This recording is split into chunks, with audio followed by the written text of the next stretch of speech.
Bom dia, boa tarde, boa noite a você que acompanha o nosso canal. Alegria muito grande contar com a sua presença, a sua audiência.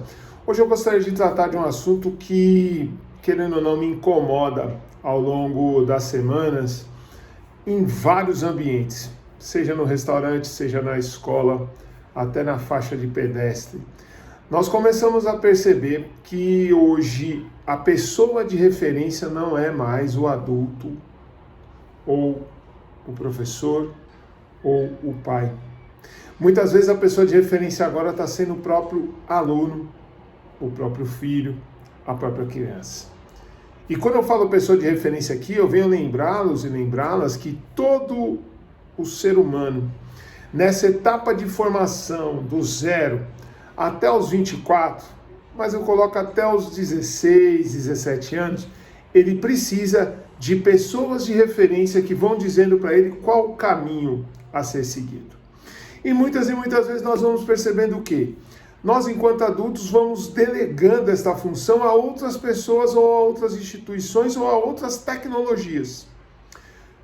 Estava eu no restaurante e vi o quanto que os pais, às vezes, estão dominados pelo celular. A criança faz uma birra, faz uma situação.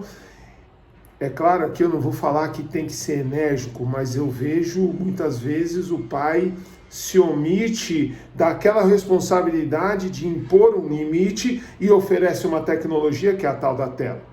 E hoje nós temos a discussão se a tela é realmente importante ou benéfica para o crescimento das crianças.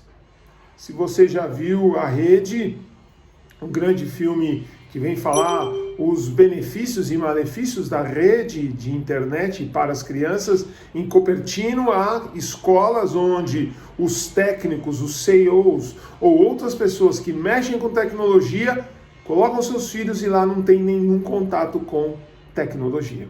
É interessante. Ou ainda quando você está num evento religioso, ou quando você está numa escola, ou até mesmo eu vi, por exemplo, na faixa de pedestres, uma criança que determinou o horário de atravessar a rua. É claro que ali pode ser um momento de educação, mas pela imagem dava para ver nitidamente que a criança é que tomava as iniciativas. Por um lado, isso é muito bom.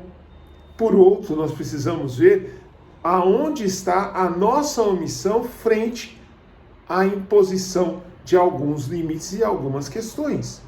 Estava eu numa celebração religiosa e uma criança tocava o terror.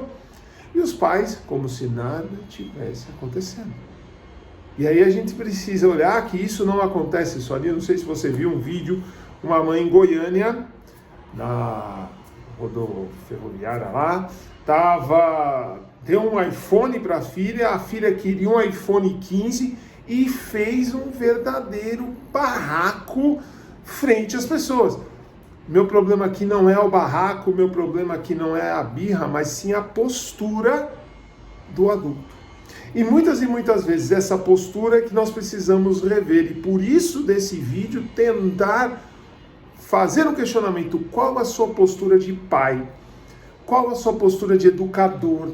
Porque muitas vezes nós podemos ter a postura da não é comigo, não é meu filho, não é o meu aluno, não é uma pessoa que está próxima, e precisamos recordar, pelo menos no meu tempo, isso era muito comum. Quem dita as regras são os mais velhos. Quem falam as coisas são os mais experientes, são os adultos. E quando esses falam, precisamos ter uma atitude, por mais que eu não goste, por mais que eu recrimina, por mais que me incomode, eu preciso ter uma atitude de quê? De respeito. E muitas vezes eu vou percebendo na andança da vida, seja na escola, seja no trabalho, seja nas relações, que as crianças, jovens e adultos estão tomando posições que muitas vezes é um complicador ou um gerador de conflitos, e isso pode ser um agravante daqui a alguns anos. Então, esse vídeo nada mais é do que uma tentativa de refletir qual a sua postura frente ao adolescente, à criança, o jovem que se encontra na sua frente. É uma postura de educador, de educadora, de referência, ou é uma postura de omissão, deixa disso, vamos deixar para a síntese. Um abraço, boa semana para você.